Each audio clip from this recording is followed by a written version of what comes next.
चुका था। ढोलकपुर वापस शांत था। गांव के लोग फिर से खुशी से जीने लगे थे। हर पूर्णिमा को लोग एक दिया जलाकर ठुन ठुन ठुन साहुर को याद करते थे। पर एक रात कुछ ऐसा हुआ जो फिर से सब कुछ बदल के रख दिया। लाशें फिर से मिलने लगी। हर 2 दिन बाद किसी न किसी के घर के सामने एक कटी हुई लाश पड़ी होती। गांव फिर से कांप उठा। एक दिन सब लोग महाराज के पास पहुंचते हैं और रो रो कर गांव की घटनाओं के बारे में बताते हैं। रात को महाराज 2 सेनापतियों से कहते हैं, जाओ और खोजो इस कांड के पीछे कौन है। लेकिन सुबह सिर्फ उनकी लाशें लौट कर आईं। एक का सिर था ही नहीं, दूसरे के पैर कट चुके थे।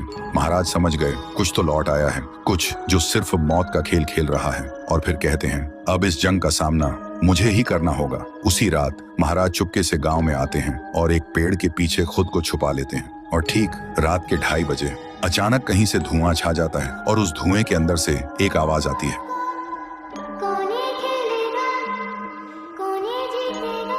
और फिर धुएं के बीच से निकलती है एक गुड़िया, गोल आंखें, एक बेजान सी मुस्कान, लेकिन चेहरा मौत का पैगाम। वो गुड़िया एक घर के गेट तक जाती है और बच्चों जैसा एक गाना गाने लगती है। उसके गाने की आवाज सुनकर एक आदमी बाहर आता है और अगले ही पल वो गुड़िया उसका सिर चबा जाती है। वो आदमी तड़प तड़प के वहीं जमीन पर गिर जाता है। महाराज सब कुछ देखते हैं। उनकी आंखें भर जाती हैं। उन्हें समझ आ जाता है इसके सामने जाना मतलब खुद का अंत लिखना है। अगली सुबह गांव के लोग इकट्ठा होते हैं। महाराज कहते हैं, ये पिछले भूत से भी ज्यादा डरावनी है। इसे सिर्फ वही हरा सकता है जो मौत को पहले ही हरा चुका है। और फिर एक पूर्णिमा की रात सब लोग दिया जलाकर पुकारते हैं, आप वापस आइए, आपके बिना ये गांव जिंदा तो है पर जीने जैसा नहीं। तभी एक आवाज गूंजती है और उसी देह की आग से एक जलता हुआ पेड़ बनने लगता है और उसी पेड़ में से ठुन ठुन ठुन साहुर निकलता है। तभी फिर से वही धुआं छा जाता है और उसके साथ ही एक आवाज।